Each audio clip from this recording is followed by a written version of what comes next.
दोस्तों, महिलाओं की सुरक्षा, सिक्योरिटी और प्राइवेसी को लेकर नए कानून में अच्छे और खास तगड़े बंदोबस्त किए गए हैं दोस्तों। और साथ में ही एक मजबूत जेल और सजा का प्रावधान भी किया गया है दोस्तों आज हम लोग भारतीय न्याय संहिता की धारा 77, इससे पहले 79 को समझा था। आज हम लोग भारतीय न्याय संहिता की धारा 77 को समझने वाले हैं दोस्तों, जिसमें किसी भी तरीके से किसी महिला की कपड़े बदलते समय तस्वीरें लेना, किसी महिला की सहमति के बिना उसकी व्यक्तिगत यानी कि पर्सनल फोटोज को इंटरनेट पर अपलोड करना दोस्तों, वॉशरूम में किसी तरीके से कैमरा छिपाना, रिगार्डिंग करना, स्विमिंग पूल या घर में किसी तरीके से नहा रही महिला की रिगार्डिंग करना, उसे देखना, किसी महिला के दफ्तर के चेंजिंग रूम में छिप कर उसकी तस्वीरें लेना, या फिर टॉयलेट में किसी भी तरीके से कैमरा लगाना, फोटो लेना दोस्तों, और किसी महिला के घर की खिड़की से किसी भी तरीके से ताक झांक करना, किसी के साथ शारीरिक संबंध बनाते समय उसे देखना दोस्तों। भारतीय न्याय संहिता की धारा 77 ये परिभाषित करती है ताक झांक को दोस्तों, और ये एक अपराध से संबंधित है जिसमें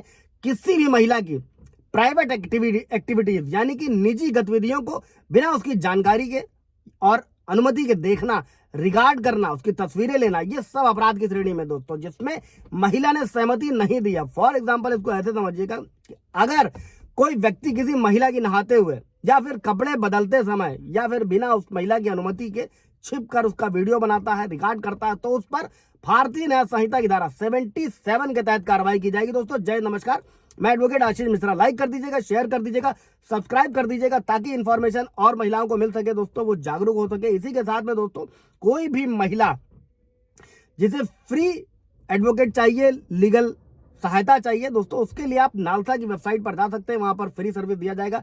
यह बाकायदा कानून में व्यवस्था की गई है महिलाओं के लिए दोस्तों।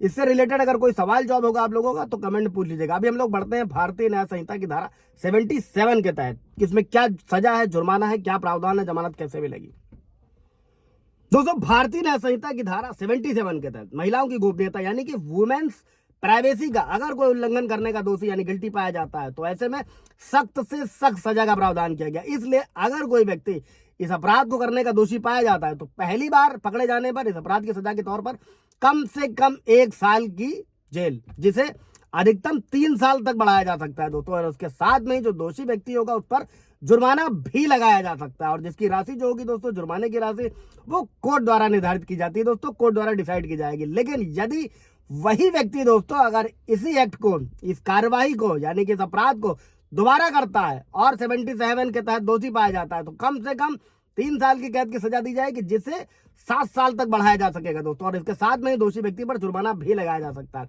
अभी समझते हैं दोस्तों कि भारतीय न्याय संहिता की धारा 77 में जमानत का क्या प्रावधान है दोस्तों। जब भी बीएनएस के सेक्शन 75 के तहत दर्ज किए गए जो अपराध होते हैं दोस्तों इस धारा के तहत, वो कॉग्निबल ऑफेंस है दोस्तों, बशर्ते कि बेलेबल भी होते हैं। और इसका मतलब ये है कि पुलिस अपराध में आरोपी जो भी व्यक्ति होगा जिस पर यह ब्लेम लगाया जाएगा, जो अपराधी होगा, उसको बिना वारंट गिरफ्तार कर सकती है, जिसके बाद में आरोपी को मजिस्ट्रेट के सामने पेश किया जाएगा। और आरोपी व्यक्ति जो भी होगा वो जमानत के लिए अपने वकील की सहायता से मजिस्ट्रेट के सामने आवेदन कर सकता है और जमानत प्राप्त कर सकता है दोस्तों। और इस अपराध से जो संबंधित केस होते हैं दोस्तों, वो सेशन कोर्ट द्वारा ट्रायबल होते हैं दोस्तों। इन सभी चीजों से रिलेटेड कोई सवाल जवाब होगा पूछ लीजिएगा, शेयर कीजिएगा ताकि ये इंफॉर्मेशन और लोगों को मिल सके दोस्तों। Thank you.